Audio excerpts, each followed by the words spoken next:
Welcome to The Rest is Giant Robots, a conversation through the careers of writer Simon Furman and artist Andrew Wildman. Recollections and revelations about the highs and the lows as creatives in comics, books, games, film and TV.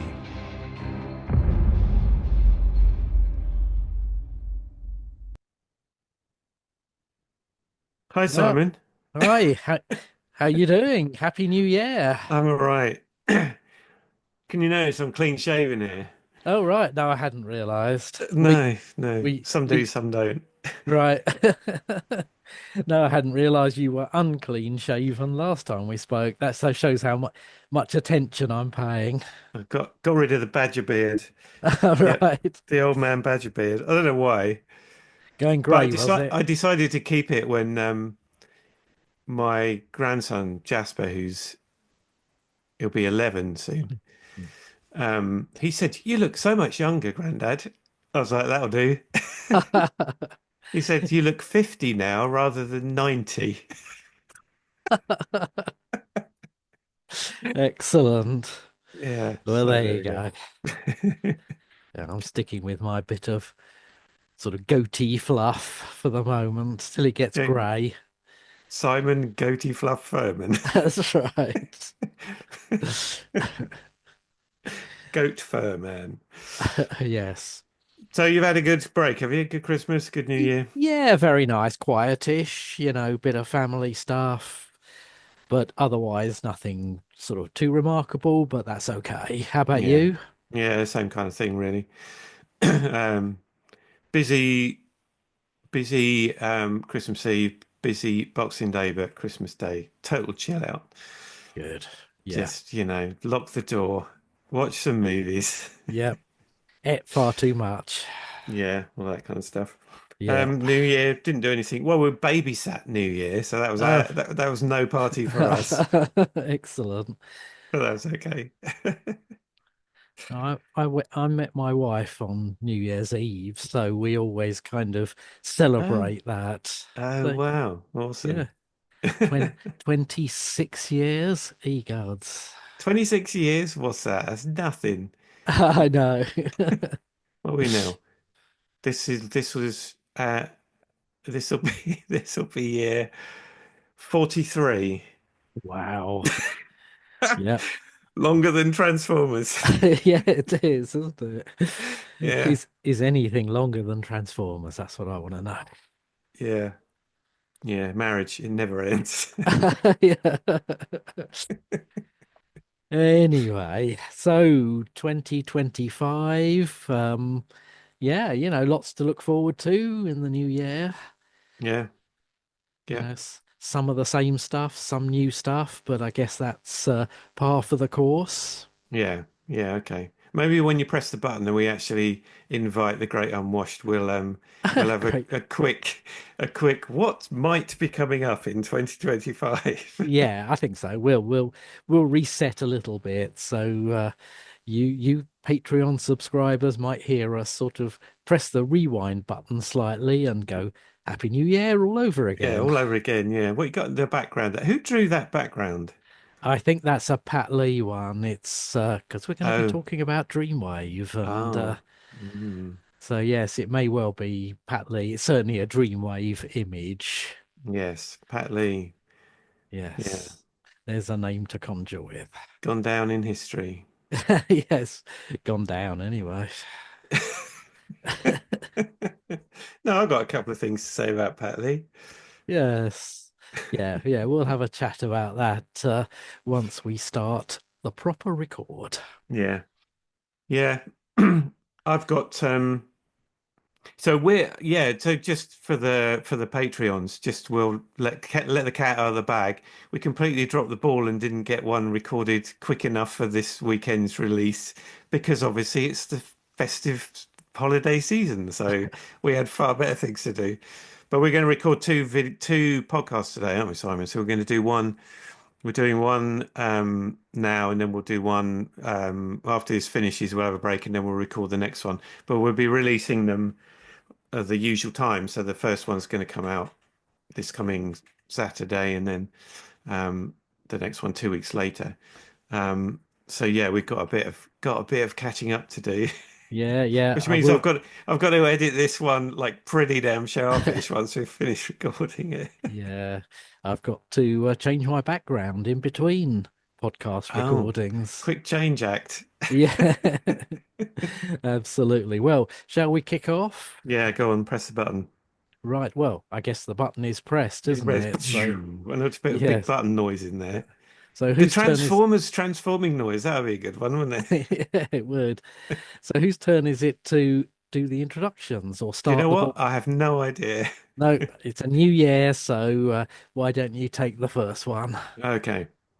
So, welcome to episode 12, the first of 2025.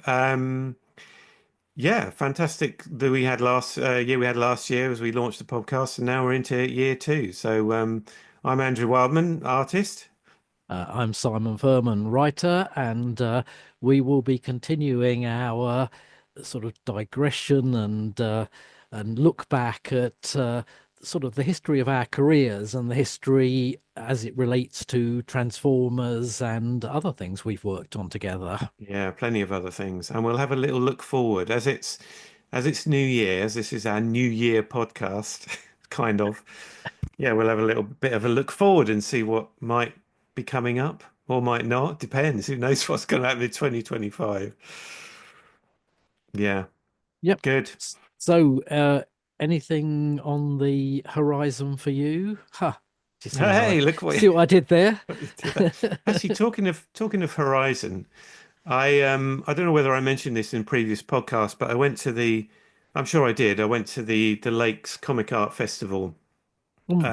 in October, whenever it was, and met some publishers and agents from European publishing companies, etc., which was a thing, the rights market, they call not the Reich market, the rights market, um, to just to look and see if I could get any foreign publication on that. And I mean, I had some great conversations with people, and a lot of people not for them, with the same comment that I've had before with Horizon, which is that it's kind of it is very European in its content, but very mainstream in the way it looks. So it was kind of yes, that's great, but not for us. But I Hmm. have had a couple more replies, so that search goes on because it'd be great to get something published Hmm.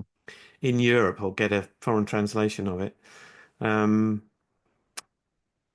my professionally going ahead, I've got suddenly after having a fallow period in the TV and film industry. I mean, I have had bits and pieces come in. Hmm. It's just it's just piling in now. I've got two movies coming up, um, and three TV series. Hmm. Only a couple of tiny little bits on a couple of them, but it's nice to be getting busy again. But in my own kind of personal creative world, um, I began to put together some ideas for my next graphic novel last year, so I'm gonna carry on with that. It's going to be a real slow burn because I don't get much time to do it. Um, and there was something else that's fallen out of my head.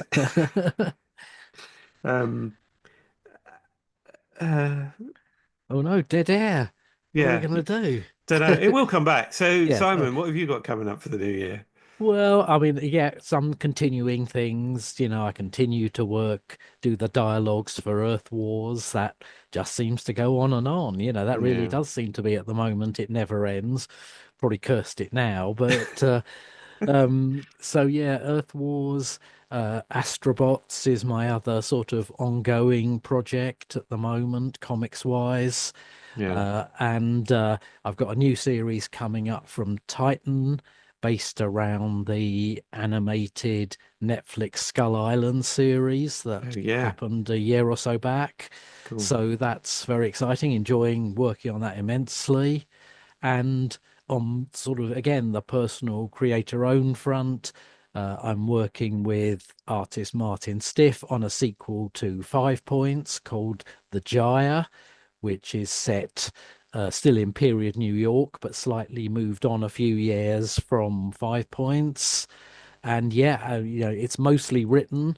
Martin is working away on it, and we hope to have it out sometime in 2025. So what does the gyre mean? Well, the gyre, I mean, it means a sort of whirlpool or something rotating. I mean, it comes from gyrate and Okay. gyrational and things like that. But it's the specific quote is from a Yeats poem which starts turning and turning in the widening gyre, and Okay. that's the kind of the why I've used that title, and it becomes clear in the context of the graphic novel itself. Nice. It's so great to see you writing stuff other than sci-fi or robots or whatever. It's just, Mm. because there is so much more to who we are and what we do and what inspires us. So it's good to see that coming out. Yeah, and the great thing with your own projects is you can focus more on the things that you're particularly fond of yourself. I mean, Mm, giant robots is something I kind of inherited. Not mm, that not that I don't love a good robot movie, book, whatever, but it wasn't my sort of primary thing. I have always loved crime, noir, fiction, especially that sort of hard-boiled pulp private eye sort of fiction of the 40s and 50s. yeah. So, I loved all that. And so to be able to do something in period, which is lovely for a start, because you don't have to think mobile phones and modern Yes. technology, It's which is, surprising how many TV shows are set in the fairly recent past, just so they can avoid all the kind of the yeah, way that we're all immediately connected. It kind of increases yeah. the tension because people can't just make a call or Google it. Yeah. In 5 Points, the detective Mackie, when he finds a body, has to run down the street and find a payphone to call it in. And I just thought this is, you know, it kind of is so much more sort of tense because of that, Yeah. and yes, I understand completely why people are slightly jumping back to avoid, what do we do about the fact that everyone's carrying a mobile phone and is immediately connected to everyone else? Mm.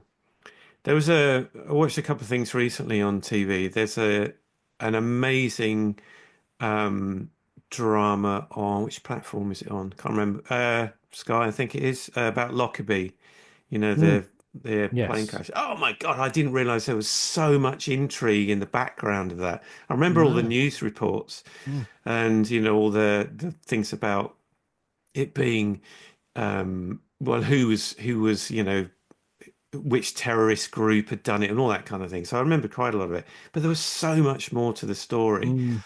And to me, because I'm old, because I'm 90, it doesn't seem very long ago. And yet, when you see it dramatized, yes, they've got phones, but there's no smartphones. There's not, it's fairly recent history, Mm. and yet a very different time as well. Yeah. Yeah, yeah, very strange. I I mean, remember, I've just remembered the other thing that oh, good. it just popped back in again. It bounced around the room and it popped back into my head. Something that I started, I think it was last year. I don't think it was the year before. I think it was last year.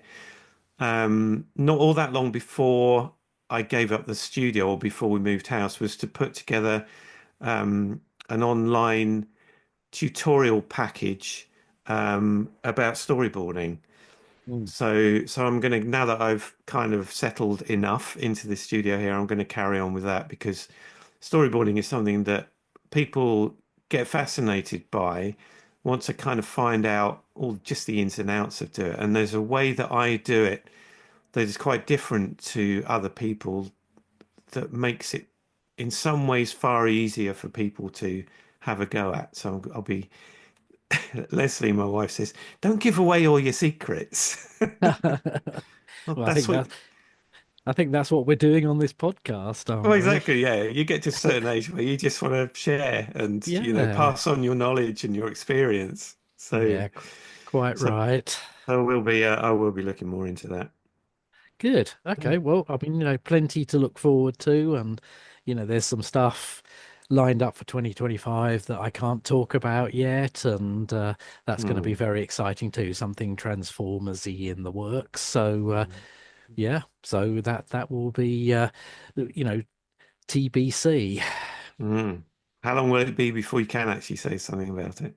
Don't know. Depends on various other factors. Yeah. But yeah, it may not be for a while. Yeah. Okay. Cool. So, shall we jump back? That's 2025, but I kind of wanted to take us back to 2002 and what was happening then. Yeah. 2002. Let me just check in with where I was living because I've moved so many times that once I check in with where I was living, it You, all kind you of comes into focus there. you must have been in Chipping Norton by then because Yeah. we moved to Chipping Norton in 2003. So Yeah. We I'm were. assuming, We moved here in 2000, so yeah, we're a couple of years in. So yeah. So, back in 2002, and the reason why, although the audio listeners can't see it, I've got a big bit of Dreamwave art as my backdrop, my virtual backdrop. mm, This is roughly what we're going to talk about today, a bit of that Dreamwave era of Transformers. yeah, very important to talk about that because for all sorts of reasons, which Yeah, people will find out. and it was an interesting time 2002 for me because I was, as I think we've discussed on previous podcast, I was at Titan full time. I was working on staff there as their graphic novels editor, Mm, and as we mentioned before, I'd already helped get the license for Titan to do reprints of the old Marvel Transformers material. yeah, You know, we'd managed to snag world rights for those just before this sort of new bubble of Transformers interest surfaced, and we might not have got it at that point. So we just about in 2001 got in under the wire on that. mm, But in the background, and for people who don't know who Dreamwave are, Dreamwave was a small, and I say was, a small Canadian publishing company. It was an offshoot of Image Comics. So the thing set mm, up by Jim Lee, Liefeld, and Silvestri, and many others had these sort of subsidiary satellite studios, of which Dreamwave was one. It was a Canadian company, and Pat Lee was the sort of artist and driving force behind Dreamwave. mm, And they were, I think they were originally focused a lot on kind of adaptations of manga and kind of game characters and things. mm, I think the licenses they were picking up were for sort of, to me, somewhat obscure games that I'd never heard of and characters. right, But a lot of them came from I think it was a studio called Udon or something like that. Anyway, they were part of a satellite to Image, but round about 2001, 2002, there was a sort of, and again, I think we've touched on this renewed sort of interest in 80s animated toy properties. yeah, E- Everyone was getting retroactively nostalgic about them again. And Wizard magazine, this sort of comics industry news feature magazine, started doing a lot of almost 80s style pin-ups by artists. And I think they maybe even devoted a whole issue to kind of 80s properties. And Pat Lee drew a Transformers one for that, just a sort of art spread of Transformers. yeah, And it got such kind of strong positive feedback that Dreamwave clearly thought, well, this is a license that's just sort of hanging in the ether. Wonder if we can get hold of it and do new Generation 1 comics. yeah. which is what happened. And in 2002, they announced they had got the license. They were going to be doing a Generation 1 comic, and they were going to be doing Transformers Armada comic, which was the current animated TV show. Mm, mm, So yeah, suddenly, just after, like I say, Titan had picked up the license for the reprint material, now we had Dreamwave doing new Transformers comics, and mm, of course that sort of piqued my interest, mm, and I sort of wondered whether, well, can I find out who these people are? Can I get contact details? And probably I reached out to trusty Richard Starkings, who was my sort mm, of industry go-to guy for contact details. And the next thing I knew, I was speaking to a guy called Adam, whose surname escapes me, who was sort of the creative director at Dreamwave at the time. okay. And, I said, look, I just wanted to reach out, say hi. I see you're doing Transformers. If you need something from me, here I am. Here's my details. And as it turned out, they were very keen. They sort of got straight back, and I had a chat with Adam, and it was a strange thing where they just said, well, what would you like to do? I thought, okay, wow. And it was one of those blank canvases where I thought, well, I don't know what I want to do. They're already doing a Generation 1 comic. They're doing something, sort of themed to the current TV show. So what else is there? And in the end, I pitched them this idea for a series set in the prehistory of Transformers on Cybertron, Civil War stories, more or less, Mm, and called it The War Within, sent them the little outline for that. And, before I knew it, really, I was, you know, breaking down a 6-issue series. It was all very fast as I remember it. yeah.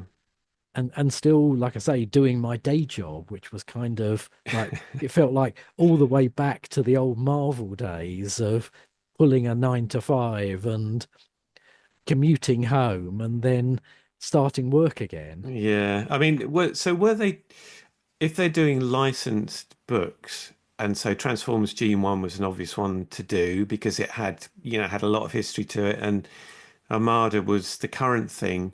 Were they doing any other books that were going completely off piste? Because obviously, The War Within, it was all made up. It wasn't based on anything that had occurred previously, had it?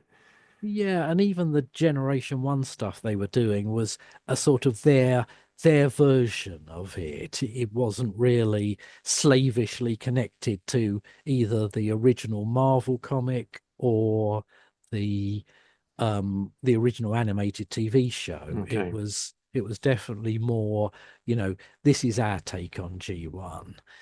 And I think that was the right way to go. It was very much a sort of fresh start.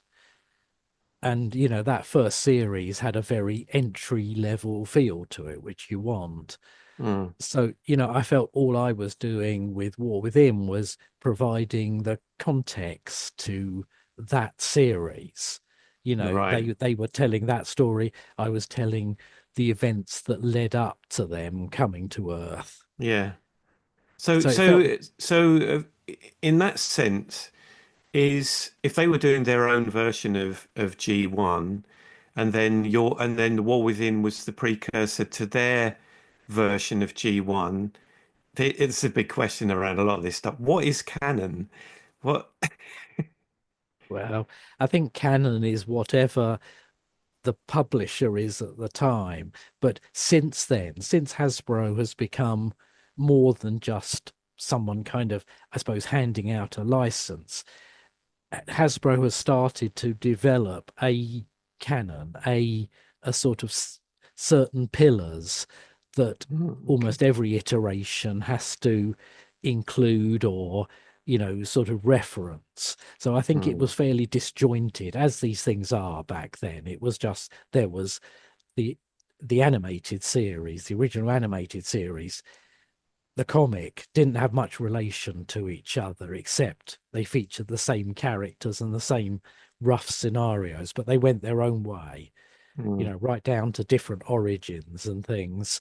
And I guess Dreamwave just thought, well, there is no onus on us to, mm, you know, just continue something or whatever. So I think they took the elements they wanted from the TV show, from the comic, and just did their own thing, yeah.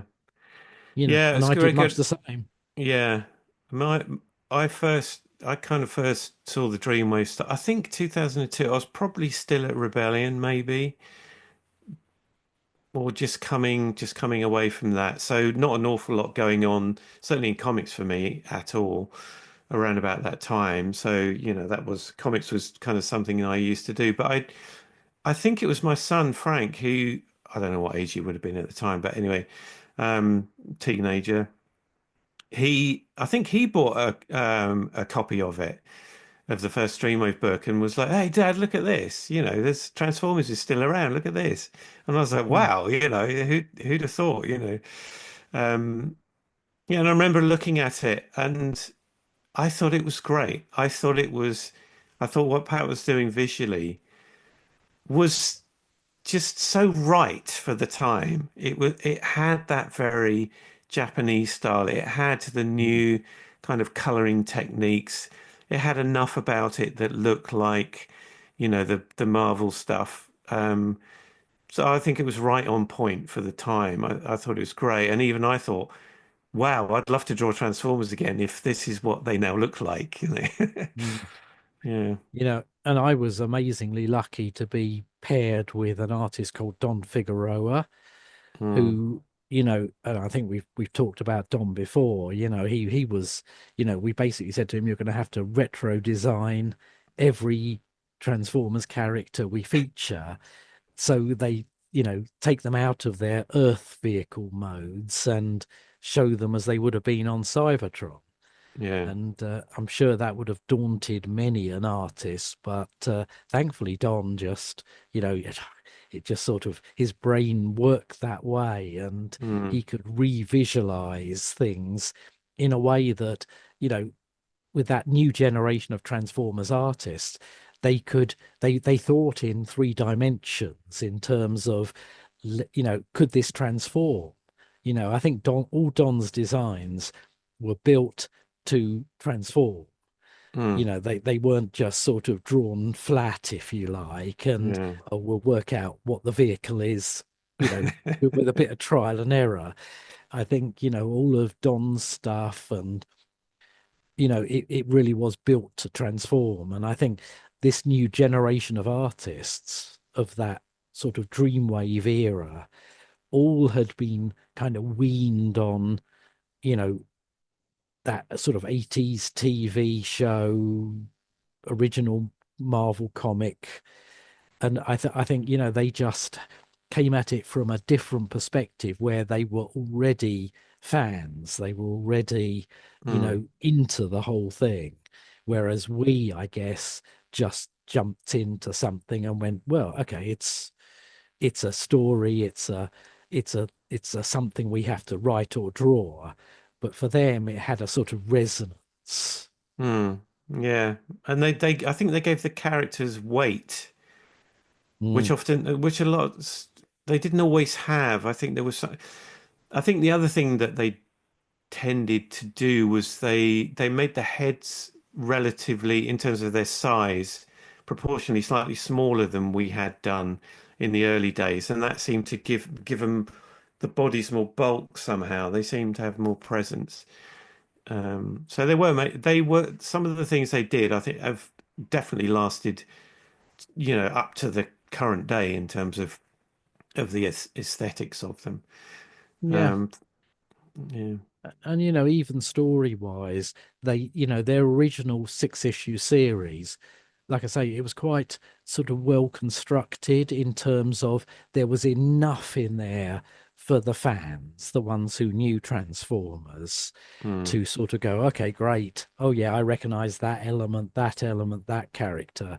But it was nice and clear of too much sort of baggage, that might have put off the casual reader.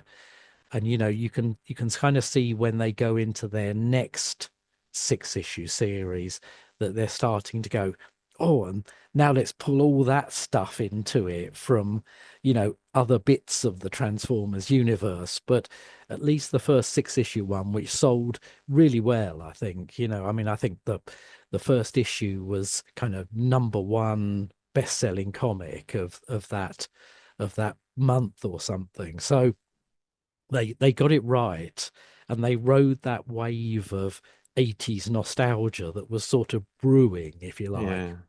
Yeah. Yeah. And what we've talked about before, that there was a fan community now to talk to, that there were, by this point, we'd been to a few botcons, and I was working on some botcon comics with 3H. Hmm. So there was other stuff around. There was a sort of community that was communicating with each other about that, and we had internet of to a degree. Hmm. I So think I think they were lucky in as much as the original G1 fans were kind of grown ups with disposable income, um, and with the collector mentality, so they could definitely tap into that market, have slightly, make the stories more interesting. But there's also the younger ones as well. So with Armada, so they got two generations of readers and whatever. So yeah. yeah, Yeah, and yeah, I suppose it was much more, direct market previews, diamond previews and things like that. So you could sort of, there was that focal point to advertise, what you were doing, and retailers knew what you were doing and things like that. So it was a pretty good sort of moment to launch. yeah, yeah, nice. And yeah, and that was wow, suddenly again I was, like I say, I had been doing those comics for 3H. I'd done a few, after the one we worked on together for that 1997 convention. Glenn Hallett had me come on and do some other sort of, they'd taken their sort of a storyline, if you like, in a various directions, and I was helping steer that as well at the time. So suddenly, yeah, like I say, by 2002, I was not only was I supervising Titan's reprint line, I was working for Dreamwave and 3H. So it had gone from 0 to 60 in Yeah. nothing. So so why didn't 3H pick up the license then? Were they only doing like convention special comics? Yeah, that was it. I mean, I think they had a very specific license agreement with Hasbro, and they were much more focused on the the convention itself and the exclusive toys they did that went along with it.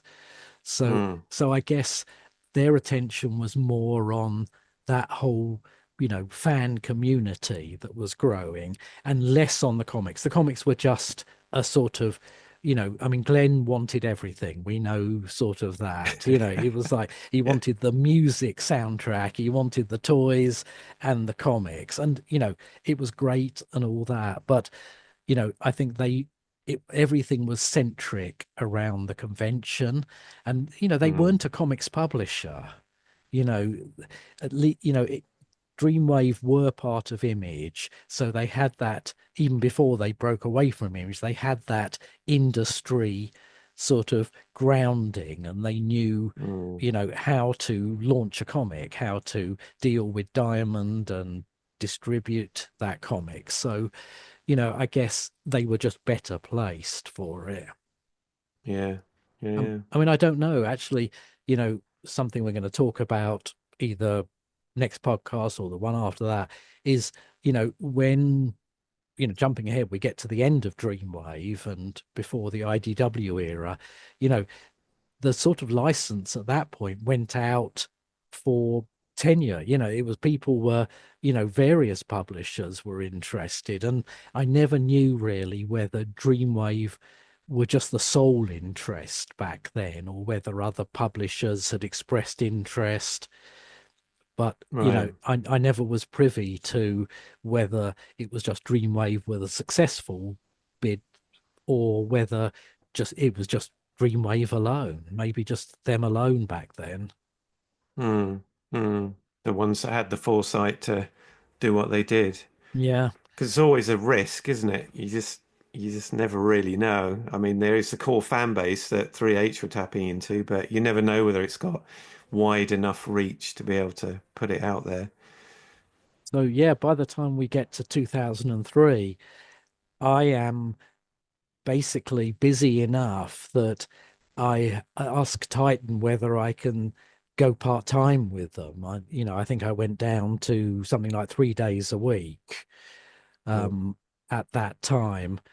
And they were very amenable to that, which was great. And whatever, it just sort of it made life simpler for me because I wasn't just working all the hours at weekends and evenings. mm, But it was really sort of the slow progression to me leaving staff at Titan, which happened in early-ish 2003, mm. about the time we moved to Chipping Norton, which was interesting. So there's a lot Did happening you, at that time.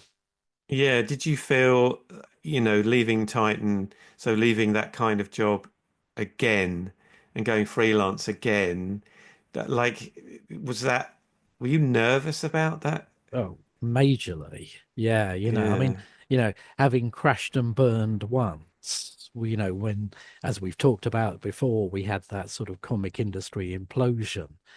Yeah, Mm, it was a big step, I mean, also I liked working at Titan. It was a very good bunch of people, very creative, and it was just a good environment to be in. So, again, it's always that step into the unknown and back into self-employed is a bit on the sort of, am I doing the right thing? But you know, yeah.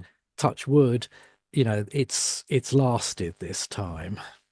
Yeah, because I mean, not only were you giving a full-time job going back into being freelance comics artist, but because it was a few years on from the first time round, obviously got mortgage and all that Mm, kind of thing, and then you were moving so far out of London, moving to yes. Chipping Norton, though. Well, I mean, we had been in Milton Keynes before that, so I'd been Of commuting course, in yeah, and staying in London.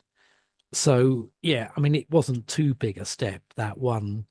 It was just that, you know, we needed to move from Milton Keynes, and I think actually you and Leslie had sent us estate agent stuff.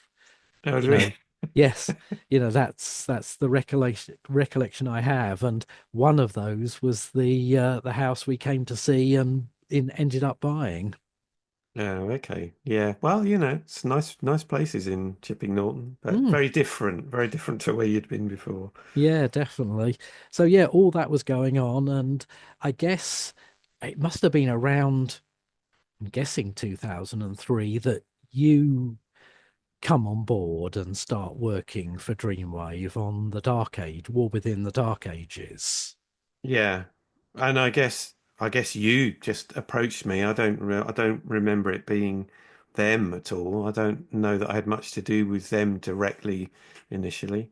Yeah, I mean, I think it's always been my default when I get into, whether it's Transformers or Marvel, to sort of start bringing in British artists, who I Yeah. like to work with. So, I'm sure, yes, at some point, once we realized, I think Don was working on something else and couldn't do the next series.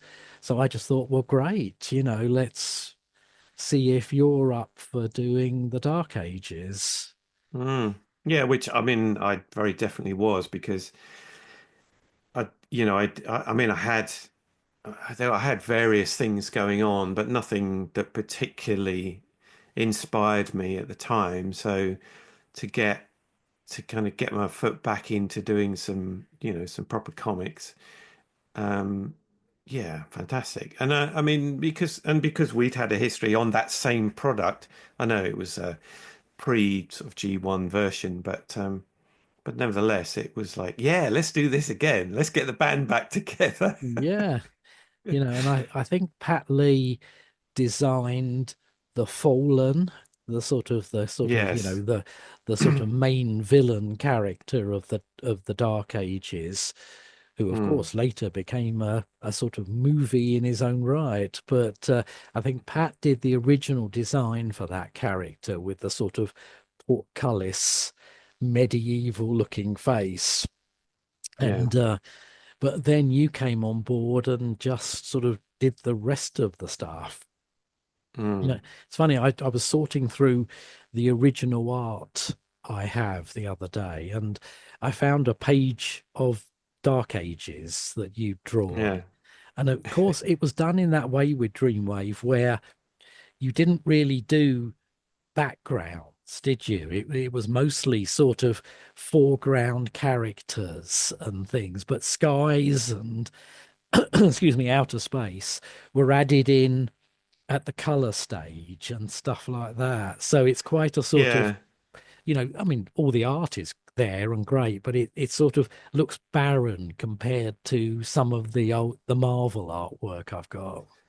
Yeah, it was a slightly odd way of doing it, but not unusual in a way. I mean, I'd worked on things before um where you tried to get that look of an animation in a way where the backgrounds are very painterly and the foreground characters are definitely line and art. So, to look like cartoons used to do. So they were doing like a kind of sophisticated version of that. So the foreground characters were, drawn like comic characters or like manga animation characters. So they're all black line, um, and then colored. But the backgrounds, they wanted them to look like more like they were painted. So I did all the pencil artwork for everything, but you didn't need to do space like when we were doing it for Marvel. You'd draw little planets and dots and whatever and all that kind of thing. So those kind of landscape backgrounds you didn't have to worry too much about.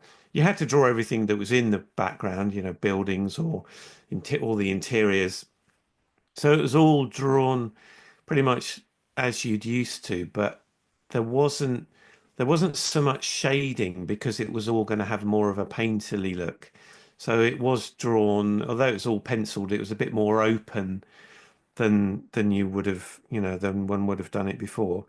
So then it went to be inked. So they would do all the ink line work on the characters. So the original artwork, which you've got, and I've still got some of, and people out there will have bought some from me. They will see the foreground characters are all inked in, but the backgrounds are all just left as pencil. Mm. And then how their colorists and background artists would do whatever they did. Personally, I don't think it worked as well as it could have done. Mm. It all came out very dark and muddy. It did, yeah. Um, yeah, so and it was also the gutters were all black. So if I remember rightly, so Mm. the page, it wasn't the art on a white background. It was all on a black background, which is fine. I mean, I did that with uh, the graphic novel version of Oxygen because sometimes you like, no, this needs to be on black, and it was a bit of a thing around that time, Mm. putting comic art on black background. So not unusual, and it can work very well. Um, but I think because all the art was very muddy looking, I don't. What was it? I can't remember whether it was the same in Don's stuff. It was a little bit, but I think they'd gone further down that line of, sort of, as you say, background colors, effects, everything. And it always looked, it's one of those things where I think it probably looked great on screen. Yeah, As they were sort of doing the color, as they were creating these digital backgrounds, it must have looked great. But transfer it to paper and it didn't look as great. I mean, it's still decent. You can still see what's going on, but yes, it had a tendency to get a little dark and muddy and indistinct. Mm. Yeah, it did, very much so. I Shame, mean, really, because it was all the elements were there, just didn't quite pull together. Not only because on paper, depending on what paper stock you print it on, makes a difference as well. mm, But like you say, yeah, because the screen is backlit, it all looks very lush. When it's on paper, you don't get that kind of light. Plus the fact that the kind of standard American size comics are quite small, really, so you can mm. very easily lose stuff.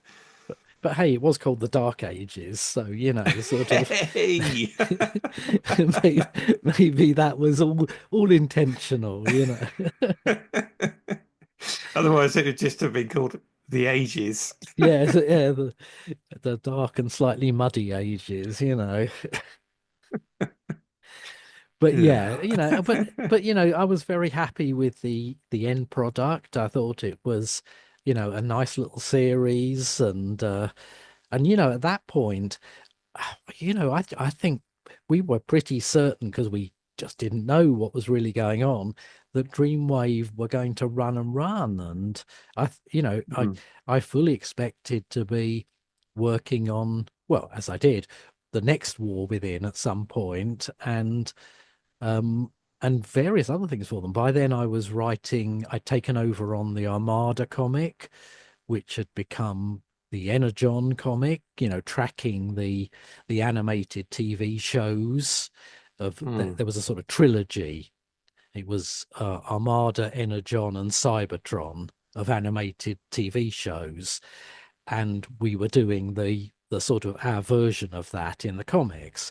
So Armada morphed into Energon, and presumably, if we'd ever got that far, Energon would have morphed into Cybertron. So we were just sort of tracking that, and yeah, generally, I just thought, well, this is great.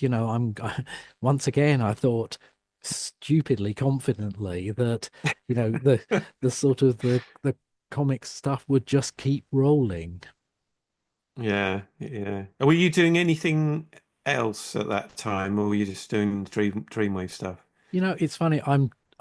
I struggle to remember what I must have been doing other stuff. And at that time, I'm not quite sure what it was. It might have been I was doing some. I remember, and I don't quite remember what year this was.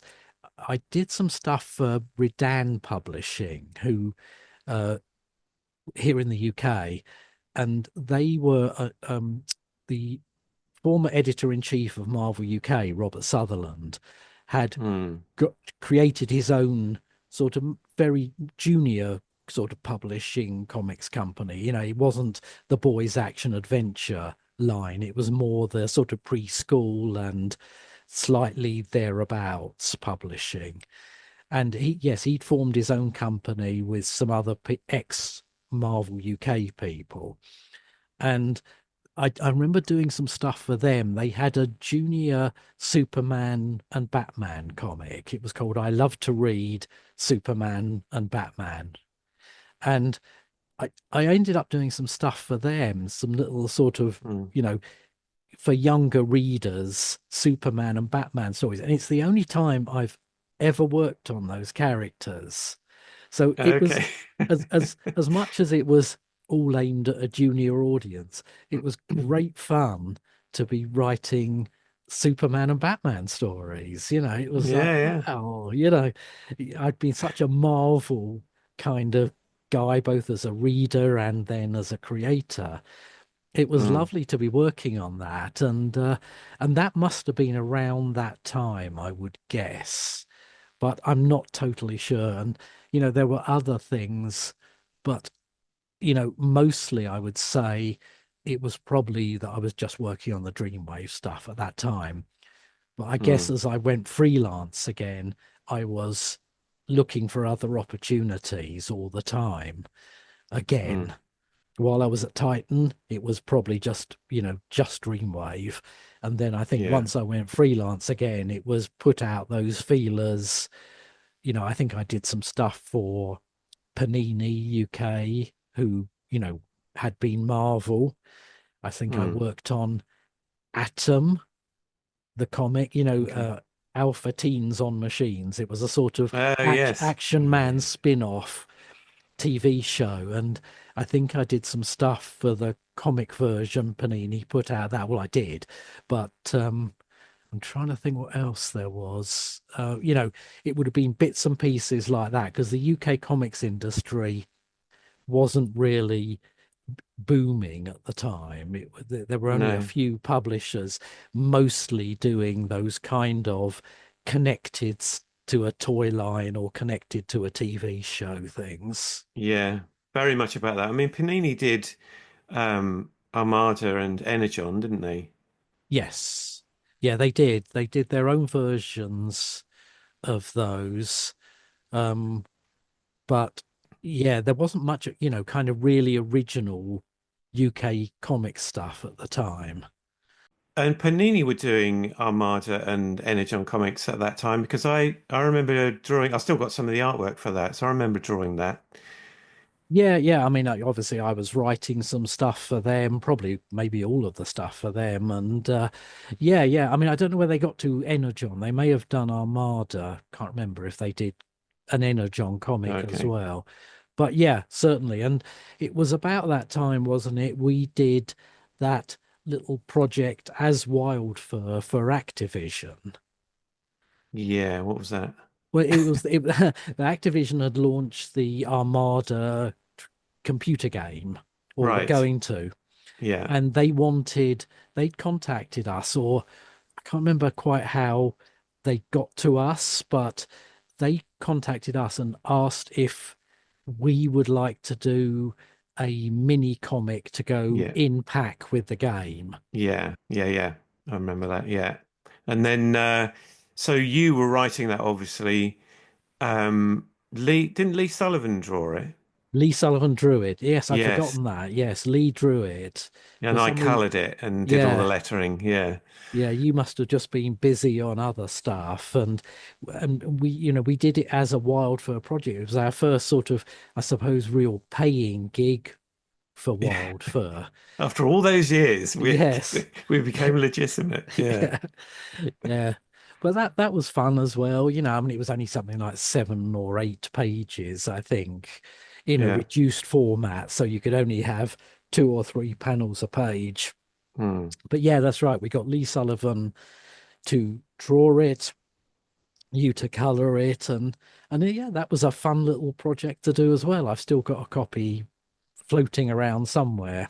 Yeah. I mean, I I was because I originally trained as a graphic designer, and in the intervening years, I'd still done bits of design work and all sorts of stuff like that. So, and some magazine work. So I quite liked the idea that someone else was doing the heavy lifting with drawing the thing, which was great. But then to do all the other stuff, so I was coloring it, doing all the lettering, doing all the layout of the pages for the comic, all the graphics and all that kind of Mm. thing. So it was quite nice to feel like I was, yeah, just being that end of it.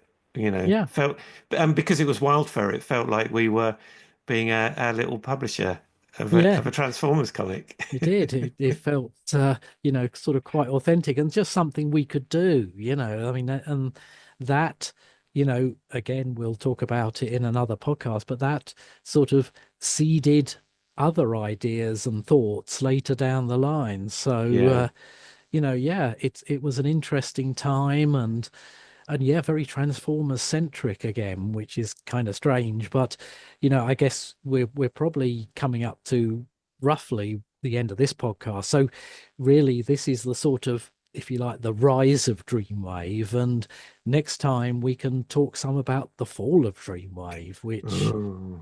was somewhat sort of, you know, just here today, gone tomorrow kind of stuff. Yeah, yeah, we'll do that. Yeah. Cool. Is that a good place to leave it then, do you reckon, Simon? I think it is, yeah. I might change my background, so we've got a different Dreamwave vibe to it. That this is for the Patreon people watching us on screen, But Yeah. yes, this is a good a place as any to wrap it up. Yeah. My background won't change. I've actually got that piece of artwork that I mentioned Yes. previously. I've actually got it up on the wall now, so Yeah, that's all looking right. nice. Good. Okay. Well, Good. look, that's great. Thank you for tuning in as always, and join us back here in 2 weeks for, as I say, the second half of our Dreamwave era retelling. Yeah, we'll do. See you in a couple of weeks, Simon. Wink, wink. Yeah, yeah. Or in about 5 minutes. Yeah, okay. All right, everybody. Thanks for listening. See you soon. Bye. Thank you for listening to The Rest is Giant Robots. If you enjoyed what you heard, please consider subscribing for more and maybe share with like-minded friends. This has been a Wildfur production.